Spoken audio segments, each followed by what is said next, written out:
అప్పుల బాధలు వెంటాడుతున్నాయా? అయితే 6 JVR వారి జాతిరత్నాలు ధరించండి. నమస్తే, వెల్కమ్ టు మనం టీవీ. ప్రస్తుతం మనతో పాటు ఉన్నారు వంటింటి చిట్కాల స్పెషలిస్ట్, ప్రముఖ ఆయుర్వేదిక్ డాక్టర్ చిట్టిబుట్ల మధుసూదన శర్మ గారు. డాక్టర్ గారితో మాట్లాడదాం. డాక్టర్ గారు నమస్తే. నమస్తే. ఎలా ఉన్నారు డాక్టర్ గారు? బాగున్నానమ్మా, మీరు ఎలా ఉన్నారమ్మా? నేను చాలా బాగున్నాను డాక్టర్ గారు. డాక్టర్ గారు, ఇంతకు ముందు జనరేషన్లో ఈ థైరాయిడ్ ప్రాబ్లం అనేది ఎక్కువ చూడలేదు, కానీ ఈ జనరేషన్లో చాలా మందికి, ఒక 10 మందిని చూసుకుంటే 9 మందికి థైరాయిడ్ ఉంటుంది ఖచ్చితంగా. చాలా మంది డాక్టర్లు చెప్తుంది ఏంటి అని అంటే, ఈ స్ట్రెస్ వల్ల కూడా థైరాయిడ్ ప్రాబ్లం బాగా వస్తుంది అని చెప్తున్నారు. అసలు ఇంతకుముందు ఈ స్ట్రెస్ అనేది, యాంగ్జైటీ అనేది ఏదీ లేదు, ఈ థైరాయిడ్ ప్రాబ్లం కూడా లేదు. కానీ ఈ జనరేషన్లో మేబీ లైఫ్ స్టైల్ వల్ల కావచ్చు, స్ట్రెస్ అనేది చాలా మంది బ్యాలెన్స్ చేయలేని ఒక పెద్ద ఇష్యూ అయిపోయింది. కానీ నిజంగానే ఈ స్ట్రెస్ వల్ల థైరాయిడ్ వస్తుందా? అసలు థైరాయిడ్ రావడానికి రీజన్స్ ఏంటి, అండ్ తగ్గడానికి మన మంచి రెమెడీ చెప్పండి డాక్టర్ గారు. స్ట్రెస్ వల్ల థైరాయిడ్ సమస్యలు వస్తాయని చెప్పేసి దానికి శాస్త్రీయ ఆధారాలు ఉన్నాయమ్మా, చాలా ఉన్నాయి.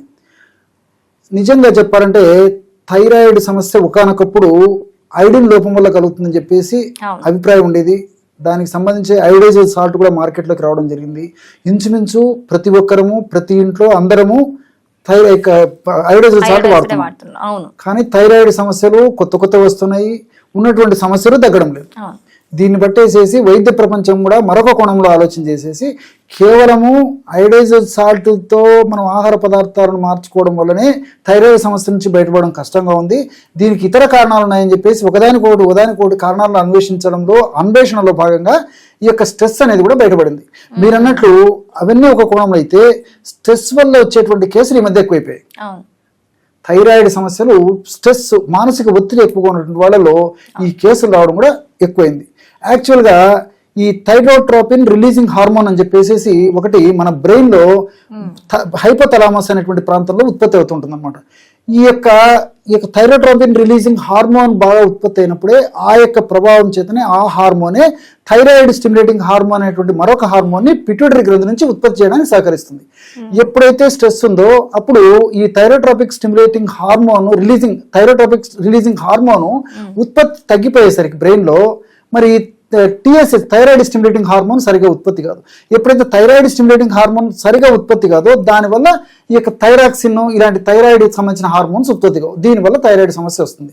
లేదంటే హెచ్చుతగ్గులు కూడా ఉత్పత్తి అయ్యేటువంటి పరిస్థితి ఏర్పడుతుంటుంది. ఇది జనరల్ గా ఈ స్ట్రెస్ వల్ల థైరాయిడ్ సమస్యలు వచ్చేదానికి కారణం అనమాట. కాబట్టి సైంటిఫిక్ రీజన్ అయితే ఉంది. ఇక్కడ కూడా హైపోథైరాయిడ్, హైపర్ థైరాయిడ్ అని చెప్పేసి సర్వసాధారణంగా 2 రకాల థైరాయిడ్స్ మనం నిత్య జీవితంలో చూస్తుంటాం. ఇందులో కూడా హైపోథైరాయిడ్ సమస్య ఉన్నటువంటి వాళ్ళు ఎక్కువ, హైపర్ థైరాయిడ్ వాళ్ళు తక్కువ ఉంటే, అంటే ఉదాహరణకు 100 మంది థైరాయిడ్ పేషెంట్స్లో ఒక 10 మంది 15 మంది ఏదైనా హైపర్ థైరాయిడ్ వాళ్ళు ఉన్నట్లయితే దాదాపు 80 మంది 85 మంది వరకు కూడా 85 మంది వరకు కూడా హైపర్ థైరాయిడ్ ఉన్నటువంటి వాళ్ళు ఉంటారనమాట. కాబట్టి ఈ హైపర్ థైరాయిడ్ కానివ్వండి, హైపోథైరాయిడ్ కానివ్వండి, ఇప్పుడు ఇంగ్లీష్ వైద్య విధానంలో అయితే సపరేట్ ఔషధాలు వైద్యులు సూచిస్తుంటారు. కానీ ఆయుర్వేద వైద్య విధానం యొక్క ప్రత్యేకత ఏంటంటే, అది ఎలాంటి థైరాయిడ్ సమస్య అయినప్పటికీ థైరాయిడ్ గ్రంథి యొక్క పనితనాన్ని సమర్థవంతంగా నిర్వహించేట్టు చేసి, థైరాయిడ్ గ్రంథిని ఆరోగ్యవంతంగా ఉంచేసి, థైరాయిడ్ గ్రంథికి సంబంధించినటువంటి ఎటువంటి అనారోగ్య పరిస్థితులు రాకుండా చేసేటువంటి పరిస్థితి ఆయుర్వేద ఔషధాలు కలుగజేస్తాయి అన్నమాట. అందుకే సమస్య ఏదైనప్పటికీ ఆధునిక వైద్యంలో వేరే ట్రీట్మెంట్స్ ఉంటాయి, కానీ ఏ రకమైన థైరాయిడ్కైనా ఆయుర్వేదంలో ఒకటే ఔషధం. ఏంటి డాక్టర్ రెమెడీ? చాలా మంచి ప్రశ్న అడిగారు. సో మీరు అడిగిన దానికి సంబంధించి చెప్తాను. ఇప్పుడు ఫర్ ఎగ్జాంపుల్ థైరాయిడ్ సమస్య ఒక పటాన్ని తగ్గడం లేదు, దీనికి స్ట్రెస్ రిలేటెడ్ కారణం అని చెప్పేసి కూడా మనం ఇప్పుడే చెప్పుకున్నాం. స్ట్రెస్ తగ్గాలంటే అశ్వగంధ చూర్ణం చాలా బాగా పనిచేస్తుంది. అశ్వగంధ పేరు లేని వ్యాధికి పెన్నేరు మందు అని చెప్పేసి చెప్తుంటారు అనమాట. సో స్ట్రెస్ రిలీవింగ్ కెపాసిటీ దీనికి చాలా ఎక్కువగా ఉంది. సో దీంట్లో ఉన్నటువంటి సోమ్నిఫెరిన్, విథనాలాయిడ్స్ ఇలాంటి అనేక రకాల రసాయన పదార్థాలు ఈ స్ట్రెస్ ను బాగా తగ్గిస్తాయి. ఎప్పుడైతే స్ట్రెస్ తగ్గుతుందో స్ట్రెస్ ప్రభావం చేసినటువంటి థైరాయిడ్ ప్రాబ్లం కూడా తగ్గుతుంది. అంతేకాకుండా వ్యాధి నిరోధక శక్తిని పెంపొందింపజేసేటువంటి గుణాలు ఈ యొక్క అశ్వగంధాలు ఉన్నాయి. అదేవిధంగా థైరాయిడ్ గ్రంథి పనితనాన్ని సమర్థవంతంగా నిర్వహించేటువంటి వివిధ రకాలైనటువంటి రసాయన గుణాలు ఇందులో ఉన్నాయి. ఆ థైరాయిడ్ గ్రంథి ఇన్ఫ్లమేషన్ గురి కాకుండా ప్రొటెక్ట్ చేసేటువంటి వివిధ రకాలైన రసాయన గుణాలు అశ్వగంధాలు ఉన్నాయి. కాబట్టి అశ్వగంధ చూర్ణాన్ని ఒక 100 గ్రాములు తీసుకోవాలి.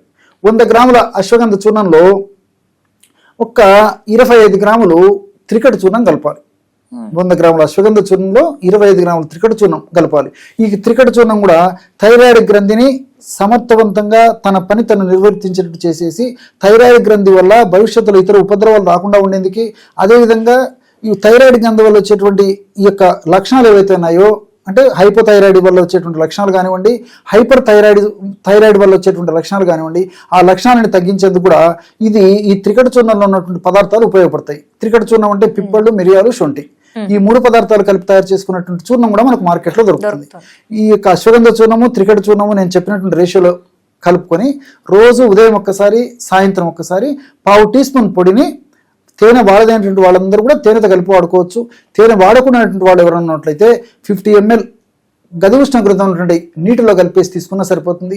లేకపోతే కాస్త పాలలో కలిపి కూడా తీసుకోవచ్చు. ఎవరికి ఎలా వీలైతే అలాగా ఈ యొక్క ఔషధాన్ని ఈ పద్ధతిలో వాడుకోవడం వల్ల మరి ఈ యొక్క థైరాయిడ్ పరిస్థితి చక్కదిద్దబడి క్రమక్రమంగా ఆధునిక కృత్రిమ రసాయన ఔషధాలు వాడవలసినటువంటి అవసరం రాకుండా ఉండేటువంటి పరిస్థితి కూడా ఏర్పడుతుంది. కాబట్టి ఆహార విధి విధానాలు పాటిస్తూ చక్కటి జీవన శైలిని అవలంబిస్తూ మానసిక ఒత్తిడిని కూడా మరి ఔషధాల ద్వారా కానీ ఆహారం ద్వారా కానీ తగ్గించుకోవడము, దీంతో పాటు ప్రశాంతతను అలవర్చుకోవడము, ధ్యానము, యోగా, ప్రాణాయామం ఇలాంటి ప్రక్రియలు పాటించడం, ఇలాంటి చేయడం వల్ల థైరాయిడ్ సమస్యలు తగ్గిపోవడమే కాకుండా దానివల్ల ఎలాంటి ఇబ్బందులు కూడా భవిష్యత్తులో రాకుండా ఉండేటువంటి పరిస్థితి కూడా ఏర్పడుతుంది. మంచి ఎఫెక్టివ్ రెమెడీ చెప్పారు డాక్టర్ గారు. Thank you so much. నమస్తే.